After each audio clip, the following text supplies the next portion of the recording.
Advocate Prakash Ambedkar यांच्या सभेला हजारोंच्या संख्येने उपस्थित रहा. हॉटेल लेकव्ह्यू येथे नवनाथ वाघमारे यांची पत्रकार परिषद संपन्न. जरांगेंची निवडणूक लढवण्याची लायकी नाही, नवनाथ वाघमारे यांचं प्रतिपादन. जालन्यात उद्या ॲडव्होकेट प्रकाश आंबेडकर यांची ओबीसी आरक्षण बचाव यात्रा दाखल होणार आहे. त्या अनुषंगाने गांधी चमन येथे सायंकाळी त्यांची सभा होणार आहे. या सभेमध्ये सामील होण्यासाठी हजारोंच्या संख्येने ओबीसी बांधवांनी यावे असे आवाहन ओबीसी नेते नवनाथ वाघमारे यांनी केले आहे. आज सोमवारी दुपारी 1 वाजेच्या सुमारास जालना शहरातील लेकव्ह्यू हॉटेलमध्ये नवनाथ वाघमारे यांची पत्रकार परिषद होऊन आरक्षण बचाव यात्रेसंबंधी माहिती दिली. यावेळी बोलताना ते म्हणाले की ॲडव्होकेट प्रकाश आंबेडकर यांनी यापूर्वी स्पष्टपणे सांगितले आहे की ओबीसी समाजाचे ताट वेगळे असायला पाहिजे आणि मराठ्यांचे ताट वेगळे असायला पाहिजे. ओबीसींच्या आरक्षणातून मराठ्यांना आरक्षण नको ही स्पष्ट भूमिका आंबेडकरांची असल्यामुळे त्यांच्या समर्थनार्थ जास्तीत जास्त ओबीसी बांधवांनी उपस्थित राहण्याचे आवाहन वाघमारे यांनी केले. येणाऱ्या विधानसभा निवडणुकीच्या पार्श्वभूमीवर जरांगे पाटलांनी इच्छुक उमेदवारांचा डाटा तयार करण्याच्या सूचना दिलेल्या आहेत. यावर बोलताना वाघमारे म्हणाले की जरांगेंची निवडणूक लढवायची लायकी नाही. लोकसभा निवडणुकीमध्ये त्यांनी अशाच प्रकारे मोठमोठ्या बाता मारल्या, परंतु वेळेवर ते बिळात जाऊन बसले होते. निवडणूक लढवायची एवढी हौस असेल तर स्वतः जरांगे यांनी घनसावंगी विधानसभा मतदारसंघातून निवडणूक लढवावी असं आवाहन देखील वाघमारे यांनी जरांगेंना केलेलं आहे. नवनाथ वाघमारे यांची आज पत्रकार परिषद झाली, त्यावेळी ते माध्यमांशी बोलत होते.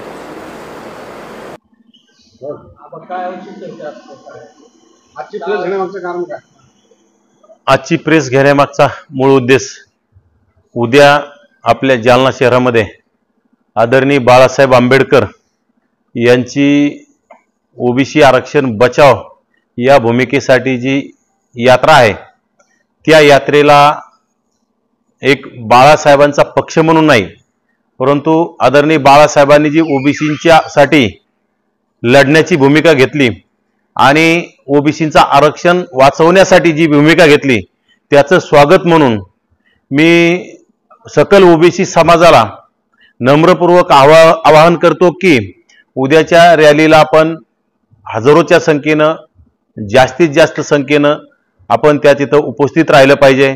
कारण डॉक्टर बाबासाहेब आंबेडकर यांनी घटनेतून आपल्याला 340व्या कलमामध्ये ओबीसींसाठी आरक्षण दिलं आणि त्यानंतर आपल्याला 1993-94ला व्हीपी सिंगाच्या माध्यमातून तत्कालीन पंतप्रधान व्हीपी सिंग यांच्या माध्यमातून आरक्षण लागू झालं. ते आज आरक्षण आपलं धोक्यात आहे आणि ते आरक्षण वाचवण्यासाठी गेल्या 13 जून रोजी मी नवनाथ वाघमारे आणि प्राध्यापक लक्ष्मण आके आम्ही दोघं जण अंतरवाली सराटीच्या वेशीवर वडीगोद्री येथे उपोषणाला बसलो. सलग 10 दिवस उपोषण केलं.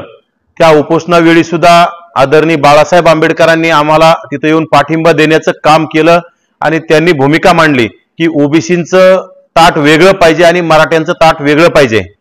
त्यांनी कुणालाही विरोध केला नाही, परंतु ओबीसींच्या ताटात कुणाची घुसखोरी नाही झाली पाहिजे ही अशी त्यांनी एक प्रामाणिक भूमिका मांडली. त्याच पावलावर पाऊल ठेवून त्यांनी कालांतराने आता एक 8-10 दिवसापासून त्यांची या राज्यभरात यात्रा सुरू आहे. ती यात्रा उद्या आपल्या जालन्यात येत आहे. त्या यात्रेचं स्वागत करण्यासाठी, त्या यात्रेला बाळासाहेबांचे विचार ऐकण्यासाठी आपल्या सर्व ओबीसी बांधवांनी या यात्रेमध्ये सहभागी व्हावं अशी मी नम्रपूर्वक ओबीसी बांधवांना विनंती करतोय. ओबीसी इच्छुकांनी डाटा तयार ठेवा असं आवाहन जरांगे पाटलांनी केले जाते.